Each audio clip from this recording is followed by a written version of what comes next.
thing we notice about Parshas Vayakal and Perkudei is that there's so much repetition. They seem essentially to be repetitions of Parshas Truma and Parshas Tetzaveh. The Ramban and Ravina Bechaya bring the famous Maimer Chazal back, relevant to Parshas Chayei Sarah. The Yofes Yichasan Shalavdi Avos Yosim Iterasan Shalbonim.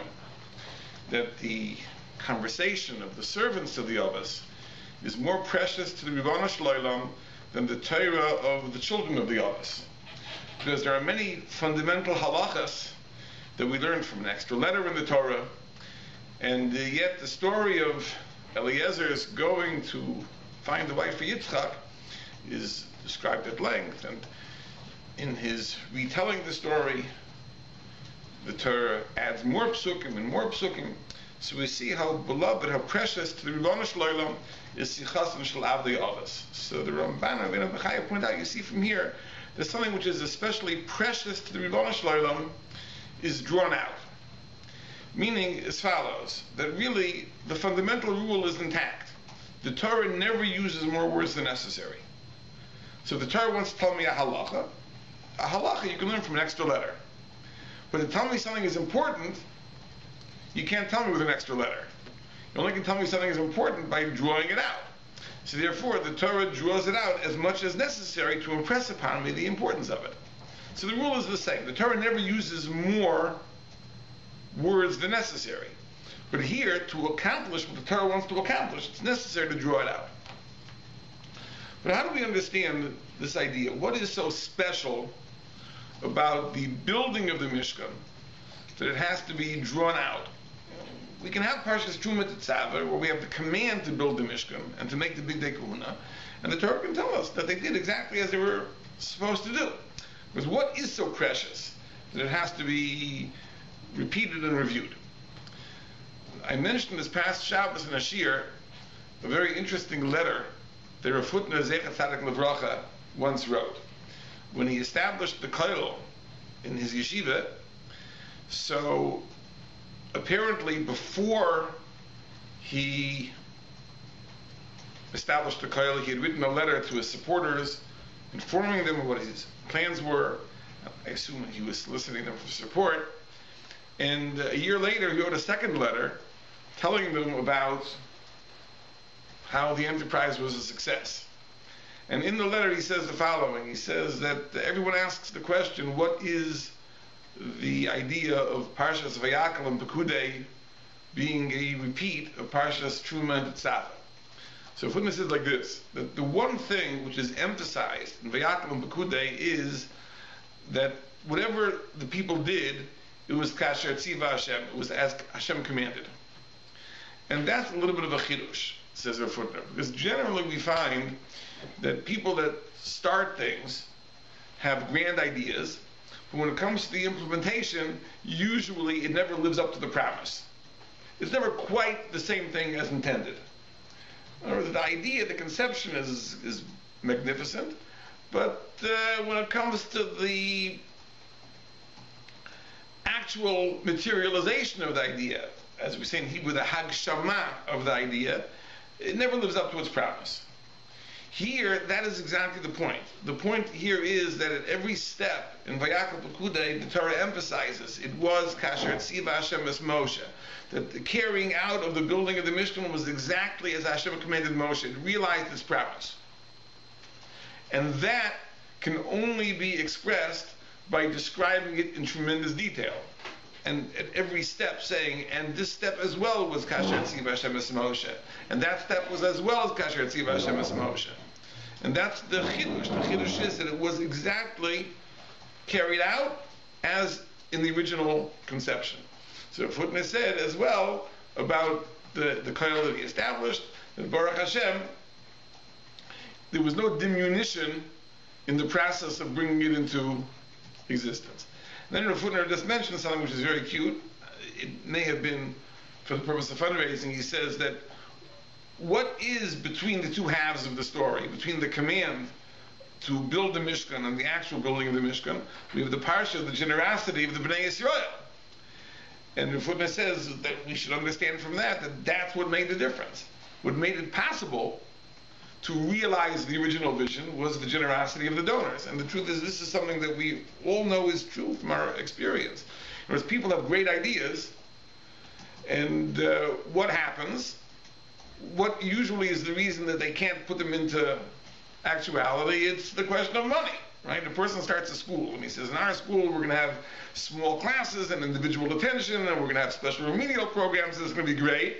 And then comes the time to put them into reality. There's a shortage of money, so the first thing is that the remedial programs are cut, and the resource room is cut, and the special programs are cut, and the classes are combined, and now it's like every other school. Nothing special anymore. So we understand that generosity makes a big difference. Here, the generosity of the donors resulted in the Mishkan being exactly what it was meant to be. And Rav apparently said that to thank his supporters, and as I mentioned Shabbos, I don't know if there was an envelope included in the letter also. Maybe there was, maybe there wasn't. But this is the point he made. The interesting thing is that the truth is that in Parshas Vayakel it does not say anywhere Kasher Tziva Shemes Moshe. In the entire Parshas Vayakel, as the Torah goes through the building of the Mishkan every step of the way, how B'Tzalel made the Urias, and he made the Krushim, and he made the various Kalim, it does not say once in the entire Parshas of Vayakel that he did a Kasher Tziva Shemes Moshe. Not once. And this is an observation that the Ramban makes. The Ramban in last week's Parsha points out an anomaly. That in Parshas Perkudei, in this week's Parsha, where we have the description of how the Bigdei Kahuna were manufactured, for each of the Bigdei Kahuna, it says that the Bigdei Kahuna were made Kasher Tziva Shemes Moshe. It talks about the ephod. After the ephod, it was made Kasher Tziva Shemes Moshe. The Choshen, Kasher Tziva Shemes Moshe. The Me'il, Kasher Tziva Shemes Moshe. The Tzitz, Kasher Tziva Shemes Moshe. And when you go back to Parshas Vayakel, where the Mishkan is described, it doesn't say once Kasher Tziva Shemes Moshe. The Ramban points this out in last week's Parsha. It's an anomaly. Then why is it when it comes to the Bigdei Kahuna, for each of the Begadim, the Torah goes out of its way to point out that the Begad was made exactly Kasher Tziva Shemes Moshe, and in Parshas Vayakel, when it talks about the Mishkan, not at all. So the Ramban says that the reason is because in Parshas Perkudei, in the beginning of this week's Parsha, the Torah, in summing up the building of the Mishkan, does say it. So it's true that it doesn't say it for each of the Kalim, but in a Eifin Klali, in a general way, the Torah does say it. Where does the Torah say it? So the Ramban points to a pasuk fairly close to the beginning of our Parsha. After the Pekudim, after the accounting is made for the gold, the silver, the copper, it says in Perek Lamed Ches Pasuk Chaf Beis, uBetzalel ben Uri ben Chur Lamata Yehuda, the Betzalel, the son of Uri, the son of Chur Lamata Yehuda, Asa Eis Kol Asher Tziva Shemes Moshe. He made all the things that Hashem commanded Moshe. So it's true that the Torah doesn't say it for each of the components, but in an overall sense it says that he made what Hashem commanded Moshe. But if we look carefully, it's not quite the same thing. It's not the same thing. When it comes to the Bigdei Kahuna, it says that they made them ka'asher tziva Shemes Moshe, like Hashem commanded Moshe. Here it says he made all the things that Hashem commanded Moshe. But it doesn't say that he made them like Hashem commanded Moshe. Now let me give you a mashal to bring out the difference. Because imagine the following. Imagine a man comes home and tells his wife, I'd like you to make a Shabbos Suda like my mother used to make. So she says, fine. What did your mother used to make? She used to make homemade challah and gefilte fish and soup with knedelach and chicken and lokshen kugel and potato kugel and kompot. Make the same menu. So she says, fine. She makes the same menu. She makes all the things that his mother used to make, but it's not like his mother used to make. She made all the things that his mother made, but it's not the same. It's not like his mother made, right? But the Big Dekuna, it says that they made them ka'asher tziva Hashem es Moshe. They made them like Hashem commanded Moshe, which means exactly with all the kavanos, all the hidden meanings, etc.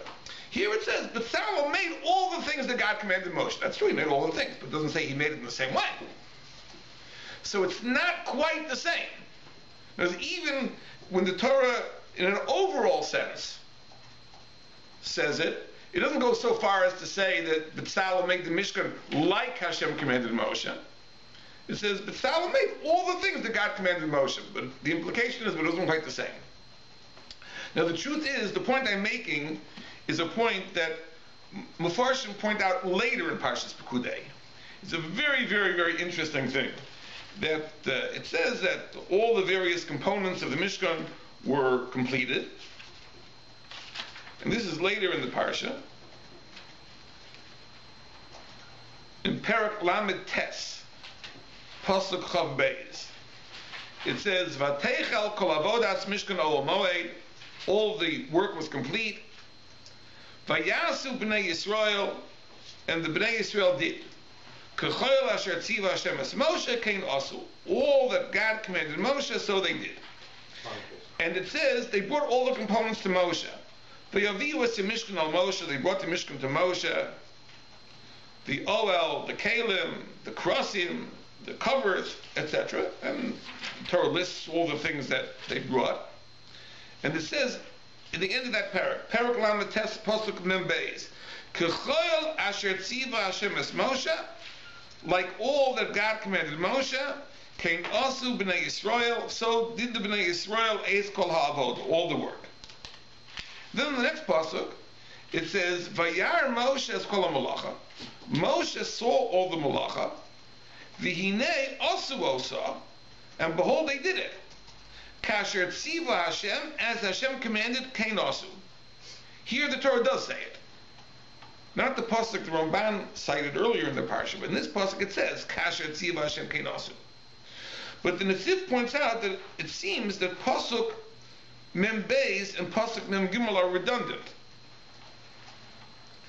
First it says in Mem Beis, K'chayel asher tziva Hashem es Moshe kein asu b'nei Yisrael kol ha'avoda, that they did everything that Hashem commanded. And in Mem Gimel it says that Moshe saw all the malacha and they did it as Hashem commanded. So it seems to be saying the same thing twice. So the Netziv says exactly as we explained, that the first time it was apparent, it was evident to anybody that they made all the things that God commanded. We don't need Moshe Rabbeinu to see it with his razor sharp vision. Anybody could see. They were given the command to make these various components, Krosim, Urias, Aron, Shulchan, and they made all the things that were commanded. That's Pasuk Chav Beis. K'choyel asher tziva Hashem es Moshe, kein asu b'nei Yisrael es kol ha'avoda. All the things that Hashem commanded Moshe, they made. You don't need Moshe Rabbeinu to determine that. Anyone can see that. Right? They were given a list of things, make these things. They made those things, check off the list. They made all the things. But Moshe Rabbeinu, with his insight, was able to see something no one else saw.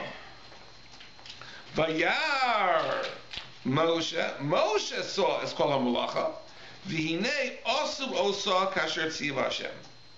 And they did it as Hashem commanded. Only Moshe saw that. So the Netziv explains, because that was a determination only Moshe could make. That wasn't evident to the casual observer. Moshe Rabbeinu, on careful examination of all the things, he was able to determine, everything was made kasher tziva Hashem. So now we have a little bit of a Pesach to understand the issue. Not that our question is answered. But the idea is this: it's true, the components of the Mishkan also were made kasher tziva Hashem es Moshe, not from the pasuk the Ramban brings, but from this later pasuk where it says Vayar Moshe. But it was not evidently so. So we have to understand now the question that Ramban asks, but rephrase the question. By the Big Day Kahuna, it was evidently so. It doesn't say that only by Moshe's examination could it be determined that it was made as Hashem commanded Moshe. It was evident to the workers themselves. When they had completed the ephod, when they had completed the choshen, when they had completed the meal, it was evident to them that they had exactly hit the target. They made it exactly as Hashem commanded Moshe. Whereas when it came to the components of the Mishkan, it was not evident. It was only Moshe Rabbeinu, carefully examining, was able to determine that they had done it. But it wasn't self-evident. What's the difference? So the truth is that the Pisraim, the solution to this dilemma, is really a story which is in the Medrash Tanchuma, in this week's Parsha. The Medrash Tanchuma tells a long story about the events that revolved around the completion of the Mishkan, and when you hear the story, then the whole thing falls into place. Before I tell you the story, let me just mention one very interesting detail that will also stick out. In the end of the Parsha, after the components of the Mishkan were brought to Moshe Rabbeinu, on Rosh Chodesh Nisan, Moshe was commanded to erect the Mishkan, to assemble the parts. In that Parsha, when he assembles the parts, 7 times it says, Kasher Tziva Hashem es Moshe, in this week's Parsha. So as the components were made, it doesn't say it once, but when Moshe Rabbeinu finally put them together, it says 7 times Kasher Tziva Hashem es Moshe. You can look in the Parsha, this week's Parsha, you'll follow it up. So this is another interesting point. That why is it that as the components were made, it wasn't evidently so. But when Moshe assembled them, then the Torah makes the point again and again and again and again. It was Kasher Tziva Hashem es Moshe. So let me tell you the story. The story goes like this.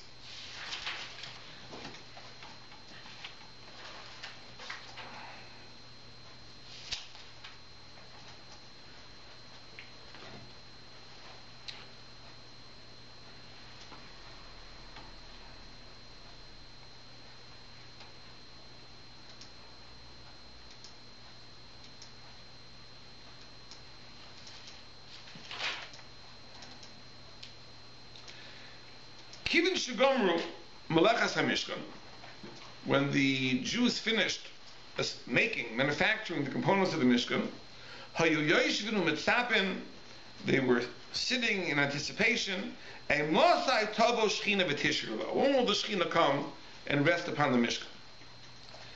And they were very upset. So, Ma'asu, so what did they do? So they went to the Chachmei Lev. They went to the wise men who had made the various parts of the Mishkan, Betzalo and his assistants, and they said, Ma atem yoshvim, what are you sitting here doing nothing? Hamidu atem es HaMishkan, set up the Mishkan, assemble it, b'tish v'shchina ben aseinu, and let the Shechina dwell in our midst. They said, what are you doing? Just sitting around doing nothing. All the parts have been manufactured. Put it together and let the Shechina rest. So they wanted to. They didn't know how to put it together, and they weren't able to put it together. Every time they tried to put it together, it collapsed. So the Chachmei Lev, forget it, hopeless. So they went to Betzal and Oliyav, who were the top men, and they said, you come and assemble it. Says, maybe you'll be successful. So miyad hischilu la'amidai. So they also tried to put it together. They weren't able to. So it seemed that they had a mishkan that the parts couldn't be put together. So hischilu masichin umaranim va'imrim. People began to gossip, and they began to complain, and they said, Ru'u ma'asalanu ben Amram. Look what Ben Amram did to us.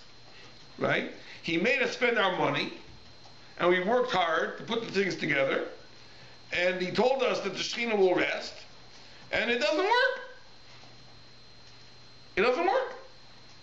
Right? He commissioned us to make these parts, but there's no way they don't fit together. There's no way to make the Mishkan that to assemble it that the Shekhinah should come down. So ask the Medrash, why weren't they able to? What was the problem? You had the Chachmelei, you had the Tzal Aliyah. Why was it that it was made in such a way that they could not put it together?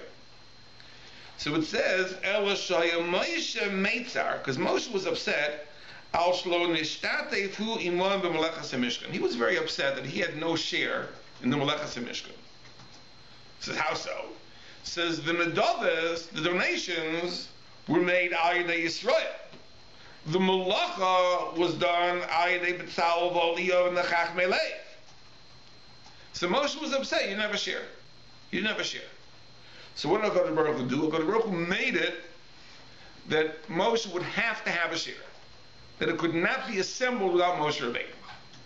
So Hashem made it work out in such a way that they could not assemble the Mishkan. They would have to have Moshe Rabbeinu do it.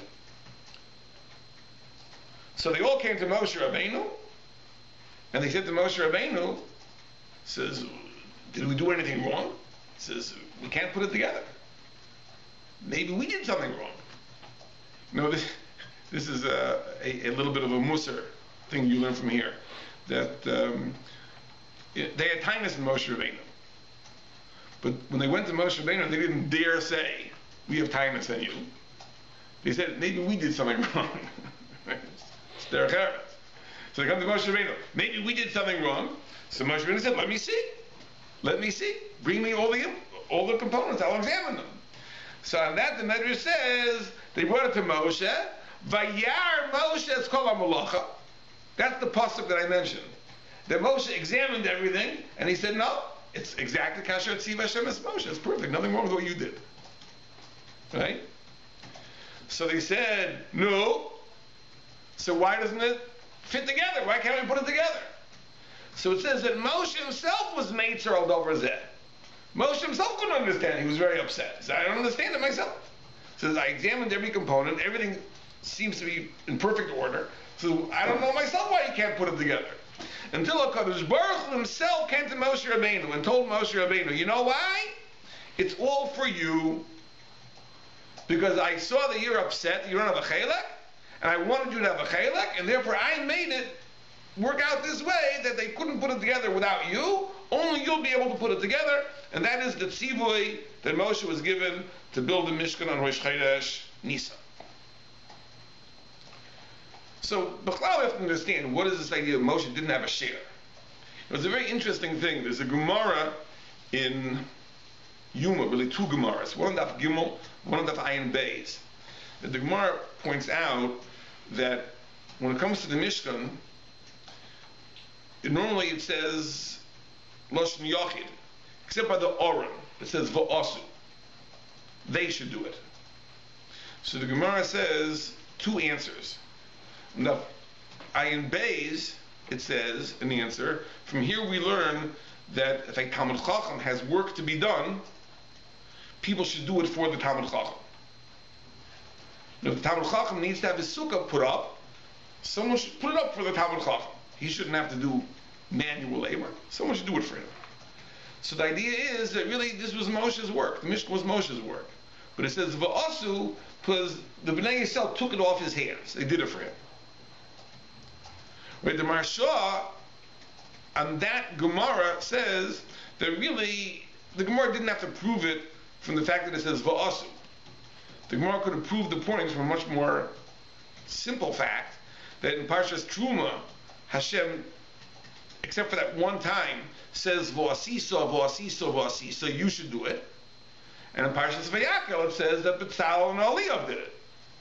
So why should that be? If the command was to Moshe, why should B'tzal and Eliyav do it? It must be this idea that if a Talmud Chacham has work to be done, other people should take off his shoulders. But the Gemara seems to say that it's Moshe's Mishkan. It's Moshe's work. B'tzal and Eliyav are doing it for him. So what's Moshe's taina? I don't have a chelik, I don't have a share. No, it's his Mishkan. The whole thing is his Mishkan. Right? If I am a Talmud Chacham and someone builds my sukkah, it's not my sukkah? It's my sukkah. Someone spared me the indignity of the manual labor. So what's the Moshe Rabbeinu upset? It's his Mishkan. Says they're doing it for him. So but Moshe's upset, I don't have a chelek. They gave the money and B'tzalel and Leah did the work, I have no share. What is no share? The whole Mishkan is Moshe's Mishkan. It's if you're Sisa, if you're Sisa, if you're Sisa. The Gemara says it's a halacha that the Talmud Chacham, you take the work off his shoulder and you do it for him.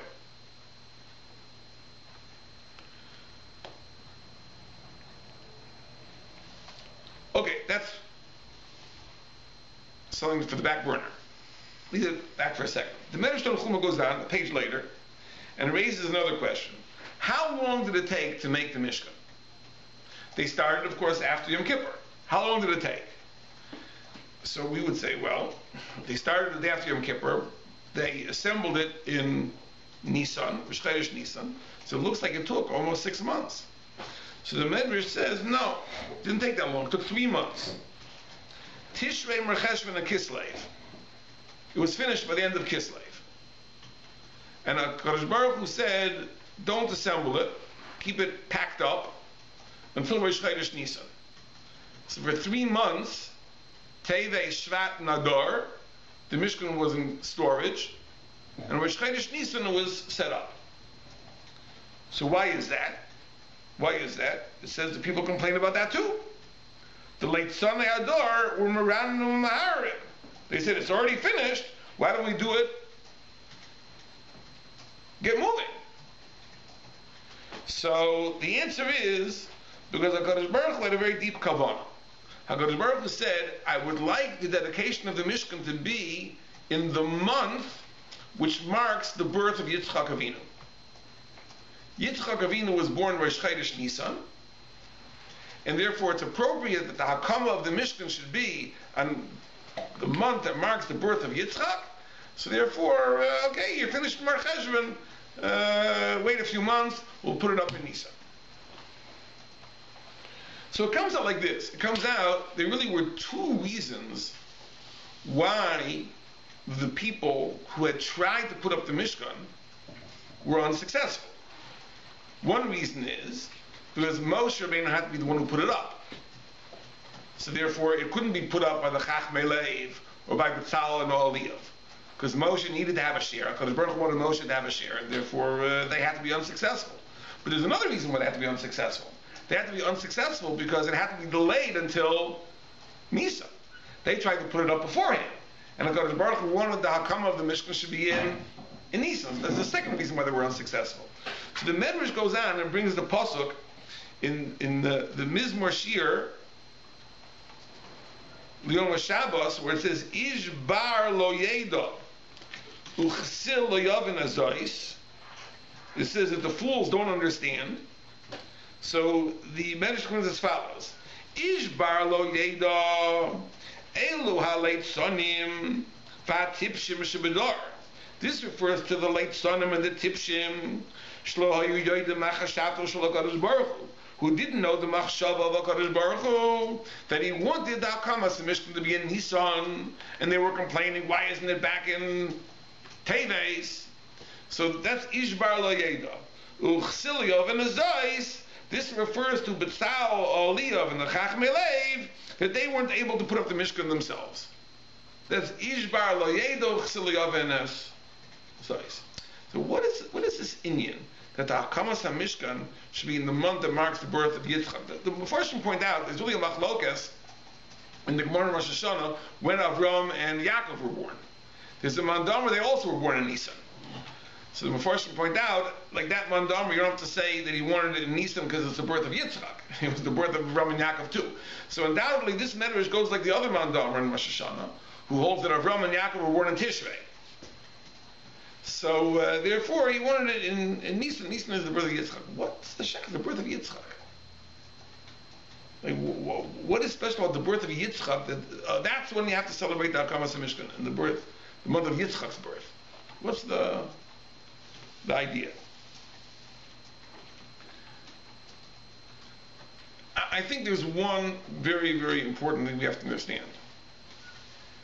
It says in the beginning of Parshas Perkudei, it says, Eile Perkudei HaMishkan Mishkan HaEdus. The Mishkan here is called the Mishkan HaEdus. It's the Mishkan of testimony. So Rashi says, what does the Mishkan of testimony mean? It's the testimony that Hashem was mevater on the Chet HaEgel. It's the Edus that Hashem was mevater, that Hashem was willing to forgive the Chet HaEgel.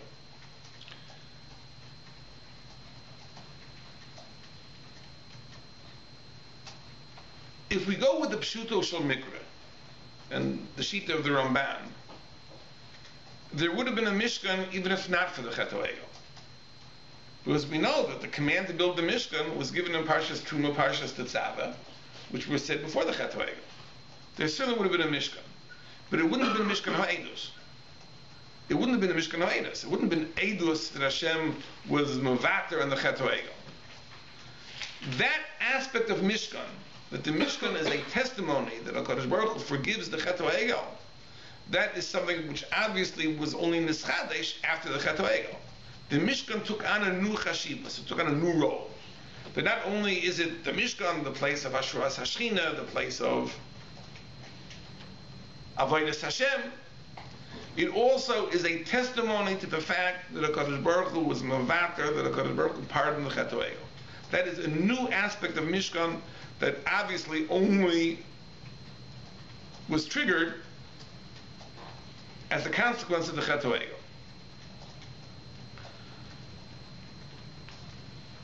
I think we understand now something very, very important. And let me bring it out this way. There's a famous pasuk. It says that Ki imcha haslicha leman tivarei. That forgiveness is God's in order that we fear Him, in order that He should be feared. So the question which is asked is, Adrabah, if God would not be forgiving, we'd be more fearful of Him. If HaKadosh Baruch Hu forgives, Ki imcha haslicha, so we have less reason to be scared. The Mefarshim explain Pshat is like this, that if HaKadosh Baruch Hu would not forgive, if there be no such thing as slicha, once you make your first mistake, there's no point in carrying on. You're finished. Right? You've committed your first aveira. You've corrupted yourself. You've ruined yourself. So what's the point of carrying on in Avodas Hashem? Doing mitzvahs, davening, bringing korbanos. What's the point? I'm finished anyway. It's all over. The game is over.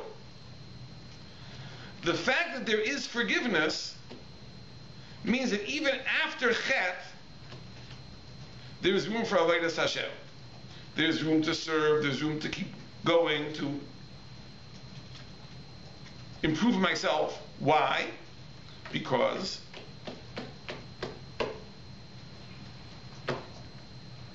there's forgiveness. However, there's a danger in forgiveness.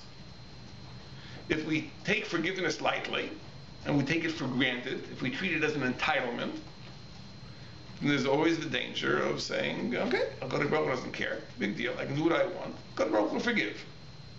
Chazal say, remember V'kama Daf Nun, if a person says that HaKadosh Baruch Hu forgives, says, Yevatru Chayav,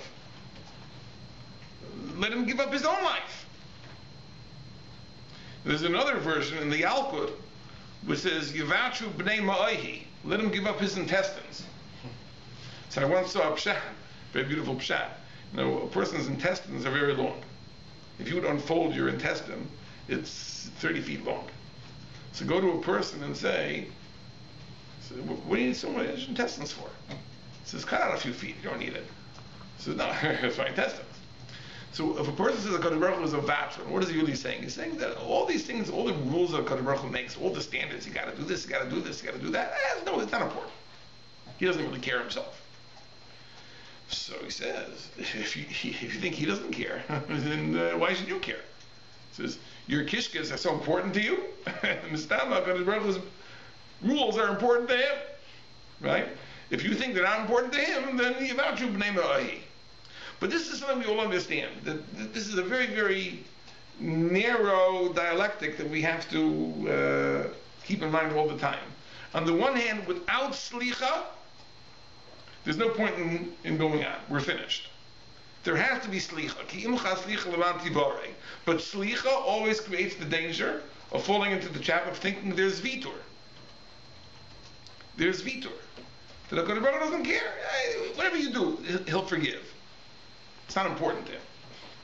So at the same time that we have to be mindful of the fact that HaKadosh Baruch Hu is very demanding, very insistent. If He says this is the way it has to be, this is the way it has to be. But at the same time we have to understand there's slicha too. It's a very, very fine tightrope that we're navigating in this idea. That there is slicha, but we don't say that HaKadosh Baruch Hu is vachman.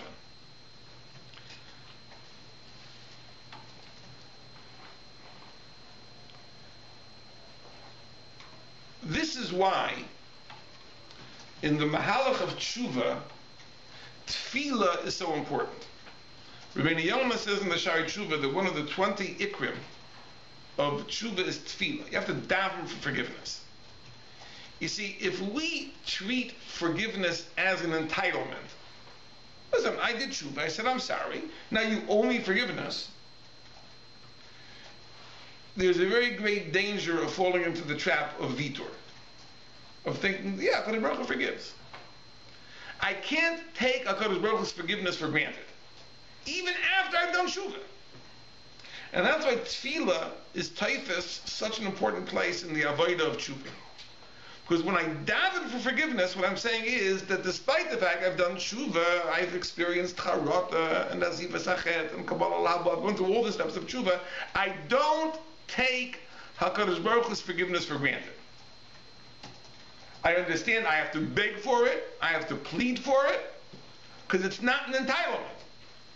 After all said and done, even after going through the entire Mahalach of Tshuva, I understand that I'm not owed anything, I don't deserve His forgiveness, therefore I have to beg for it.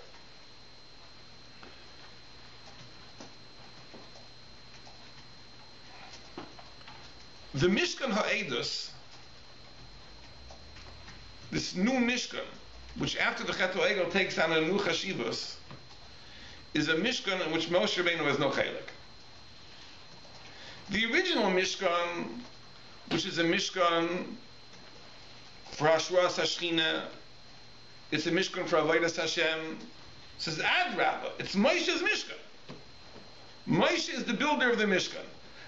He doesn't physically build the Mishkan. That's what the Gemara says. You have a Talmud Chacham. People take the physical labor off his hands.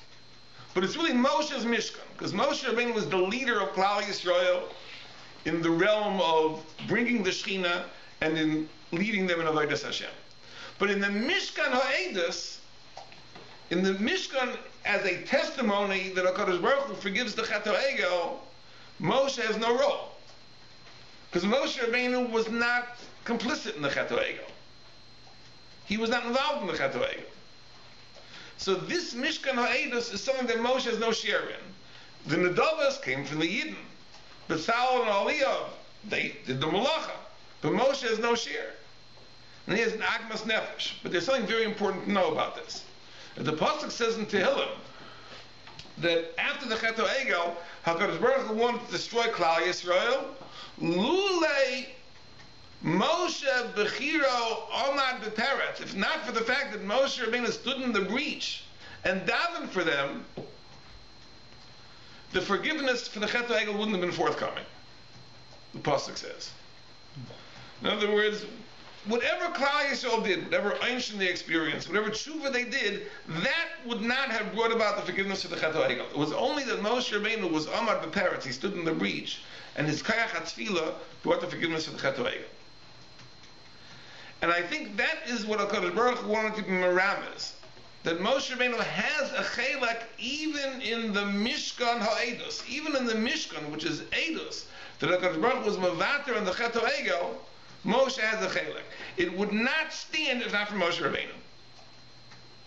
So Moshe Rabbeinu thinks that he has no chelek in the Mishkan HaEdus, says he has a tremendous chelek. Because with everything that Klal Yisrael did, there would have been no forgiveness for the Chet HaEgel if not for the Tefillah of Moshe Rabbeinu. And that is symbolized by the fact that after all the work and all the generosity, it would not stand except for Moshe Rabbeinu. That's what the Hakama of Moshe Rabbeinu symbolizes. Well, I mentioned Aga, a very interesting thing, that the Mefarshim are bothered on Rashi, that why is this title Mishkan O'edus brought about just by the Perkudim? By Eila Perkudei Mishkan Ha'edus. Why over here by the Perkudim, by the counting, does it mention this fact of Mishkan Ha'edus? So I just want to say a very, very simple pshat.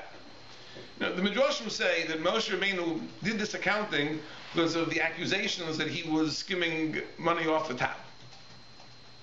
So, what do you mean Moshe embezzled? You embezzle from yourself? It's Moshe Rabbeinu's Mishkan. Why should he be even tempted to embezzle from it? I mean, even the accusations have to make sense. That's the idea. Because it's Mishkan Ha'edus, because the chashivas of the Mishkan is the sense that it's an Edus of the Kodesh Baruch Hu's Mavater and the Chet HaEgel, that's why they accused Moshe Rabbeinu, because they said that Moshe, it's not his Mishkan, he doesn't care. It's not important to him. Whereas for us, this is our life. This is the edus. This is the testimony that HaKadosh Baruch Hu has accepted us back. But for Moshe Rabbeinu, that has no meaning at all. He wasn't involved in the Chet HaEgel, so why wouldn't he skim some money off the top? Right? That's why it's Dafka over here, Dafka where the idea of Mishkan being Mishkan HaEdus is brought out, that's where you have the Perkudim. That's where you have the accounting. He has to give an accounting, because the accusation is, if this isn't important to you, then maybe you are embezzling. The Moshe Rabbeinu has to give a precise accounting. That's just a horror. But I think that's also the other idea. The idea that the Hakamas Mishkan is in the month of the birth of Yitzchak. Now, Pi Kabbalah, Yitzchak Avinu corresponds to the Midas Adin. To the Midas Adin. Avraham Avinu is Midas HaChesed. Yaakov is the Midas of Tiferes, which is the Machriya between the Midas HaChesed and Midas Adin, but Yitzchak symbolizes the Midas Adin. HaKadosh Baruch Hu wants that in the celebration of the Hakamas Mishkan, there should be attention paid to the Midas Adin. Because if the Mishkan is the Mishkan HaEdus, if it's the Mishkan which is the testimony to the idea that HaKadosh Baruch Hu is Mevater and the Chet HaEgel, to maintain the balance, not to make the mistake, not to commit the error of thinking that HaKadosh Baruch Hu is Vatron, we have to be misguided and reflected as a Midas Adin in the world. That HaKadosh Baruch Hu demands, he's insistent, there are laws that have to be kept, there are boundaries. That's the Midah of Yitzchak Avinu. And therefore HaKadosh Baruch Hu said that the celebration of the Hakamas Mishkan has to be dafke in the month of the birth of Yitzchak Avinu. We shouldn't make a mistake. True, it's a Mishkan O'edus. It's a symbol that HaKadosh Baruch Hu is Mevater. But don't make the mistake and think that HaKadosh Baruch Hu is Vatron and therefore anything goes. That's what Yitzchak Avinu comes to teach us. And therefore the Hakamas Mishkan was delayed for months until Chodesh Nisan. So really these two things, the idea that it was delayed, number one, for the birth of Yitzchak, and number two, that it could not be assembled by the Chachmei Lev and Betzalel Oliv only by Moshe Rabbeinu, because of the role of Moshe Rabbeinu, really reinforced the same idea.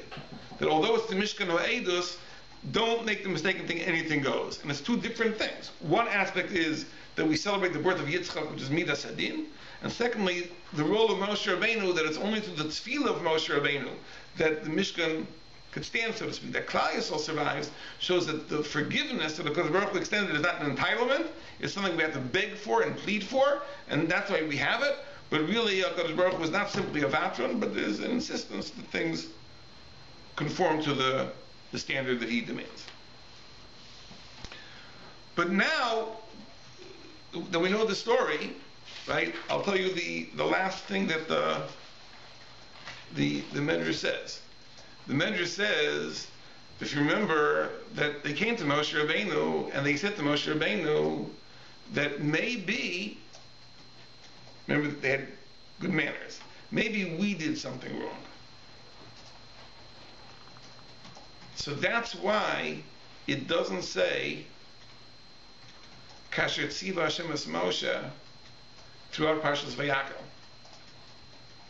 Because it's a remiss to this part of the story that even when the Mishkan was complete, they had a suspicion that there was something wrong. Because Itaka was made in such a way that it could not fit together. It could not stand. So imagine you have a situation where we worked for months and months and months, we made all the crushim and all the krusim and all the ureas and made everything, but somehow it doesn't fit together. It can't stand. It's not stable. HaKadosh Baruch Hu made it that way to guarantee that Moshe have a chaylik. But from their perspective, how did they understand it? They came to Moshe Rabbeinu and said, maybe we did something wrong. So this, I think, is a cloud.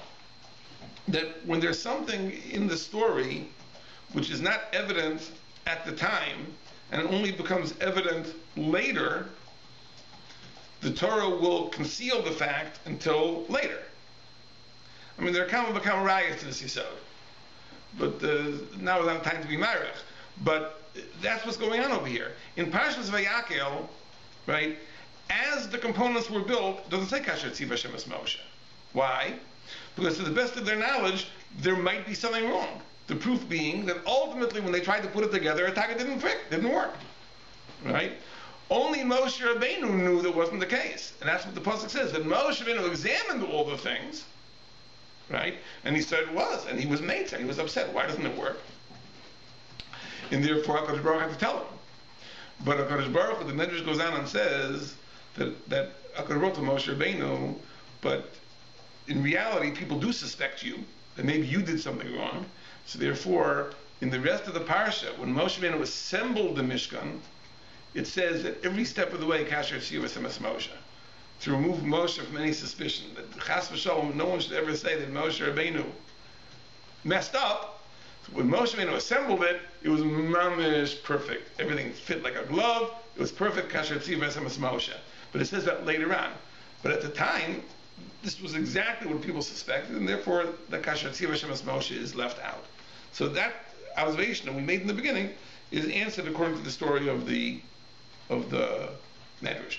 But the idea is that the Mishkan of Mishkan HaEdus was something that is a very dangerous thing. It's something that we can fall into a trap and think that HaKadosh Baruch Hu forgave the Chet HaEgel, so HaKadosh Baruch Hu is forgiving everything. Therefore, we need these two elements. We need the role of Moshe Rabbeinu, which is that if not for the role of Moshe Rabbeinu, the Pu'ulas of the Bnei Yisrael would not have brought the forgiveness of the Chet HaEgel, and that it's celebrated in the month of the birth of Yitzchak to impress upon us the idea of Midas Hadin, that HaKadosh Baruch Hu is demanding, there are standards that have to be maintained, and therefore the Vitor is a forgiveness. It's like it's a forgiveness which enables us to carry on, not a forgiveness which gives us liberty to do what we please, contrary to the Ratzon of Hashem.